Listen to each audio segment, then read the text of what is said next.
So I'm here to tell you that we have a problem with boys, and it's a serious problem with boys. Their culture isn't working in schools, and I'm going to share with you ways that we can think about overcoming that problem.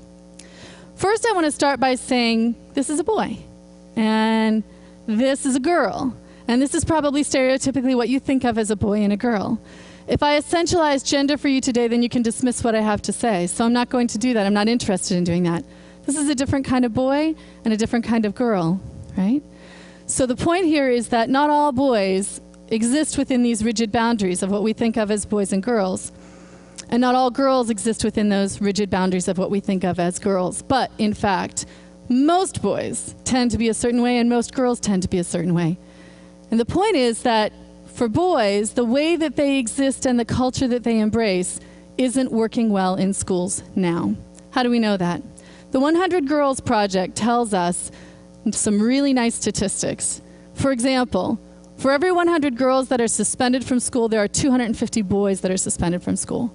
For every 100 girls who are expelled from school, there are 335 boys who are expelled from school. For every 100 girls in special education, there are 217 boys. For every 100 girls with a learning disability, there are 276 boys.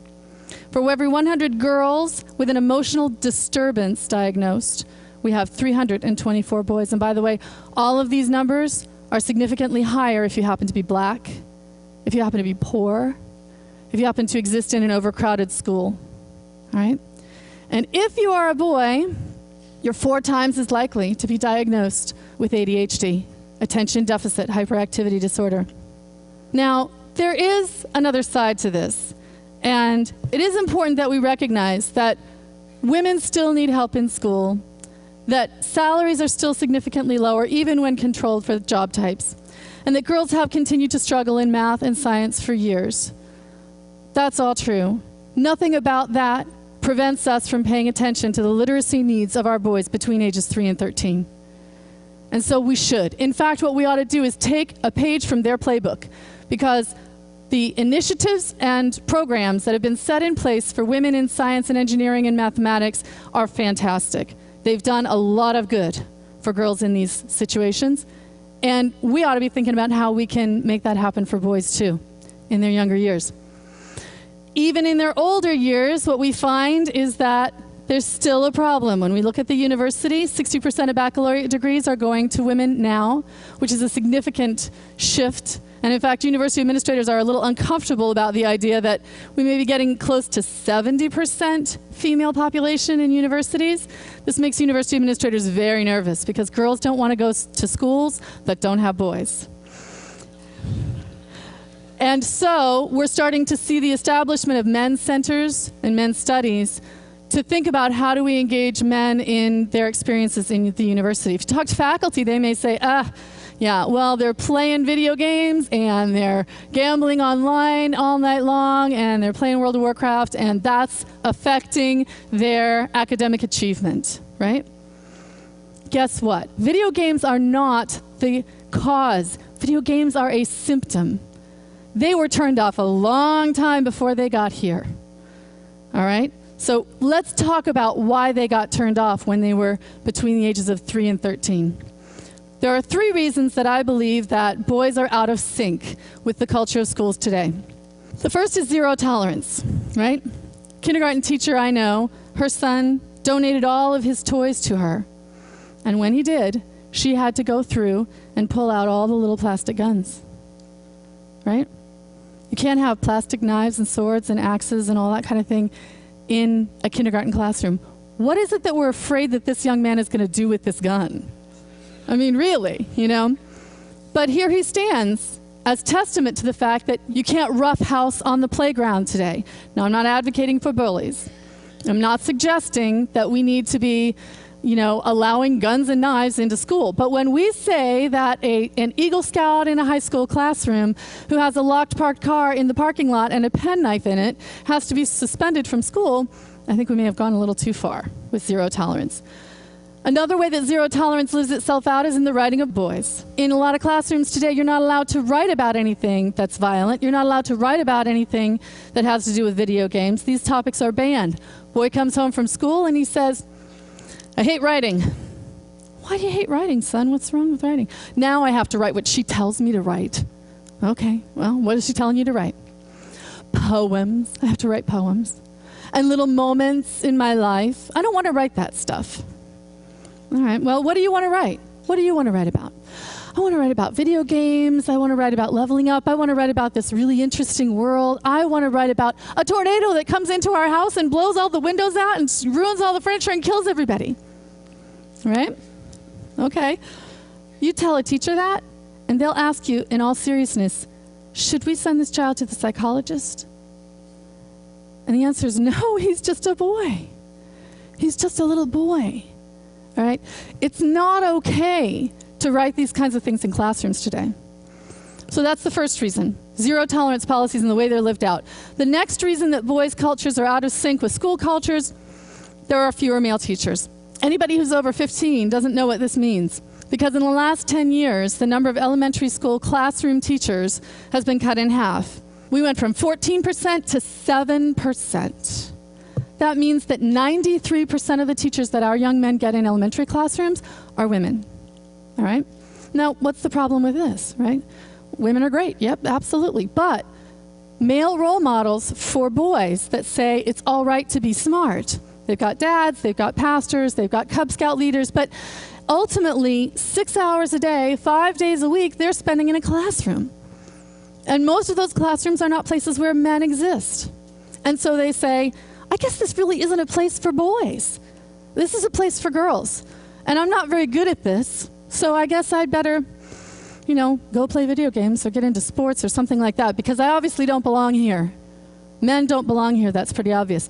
So that may be a very direct way that we see it happen. But less directly, the lack of male presence in the culture, you've got a teacher's lounge and they're having a conversation about Joey and Johnny who beat each other up on the playground. What are we going to do with these boys? The answer to that question changes depending on who's sitting around that table. Are there men around that table? Are there moms who've raised boys around that table? You'll see that the conversation changes depending upon who's sitting around the table. Third reason that boys are out of sync with school today. Kindergarten is the old second grade, folks. We have a serious compression of the curriculum happening out there. When you're 3, you better be able to write your name legibly, or else we'll consider it a developmental delay. By the time you're in 1st grade, you should be able to read paragraphs of text with maybe a picture, maybe not, in a book of maybe 25 to 30 pages. If you don't, we're probably going to be putting you into a Title I special reading program. And if you ask Title I teachers, they'll tell you they've got about 4 or 5 boys for every girl that's in their program in the elementary grades. The reason that this is a problem is because the message that boys are getting is you need to do what the teacher asks you to do all the time, all right? The teacher's salary depends on No Child Left Behind and Race to the Top and accountability and testing and all of this. So she has to figure out a way to get all of these boys through this curriculum, and girls. This compressed curriculum is bad for all active kids.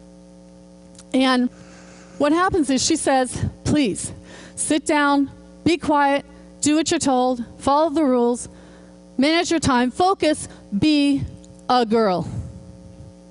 That's what she tells them. Indirectly, that's what she tells them. And so this is a very serious problem. Where is it coming from? It's coming from us.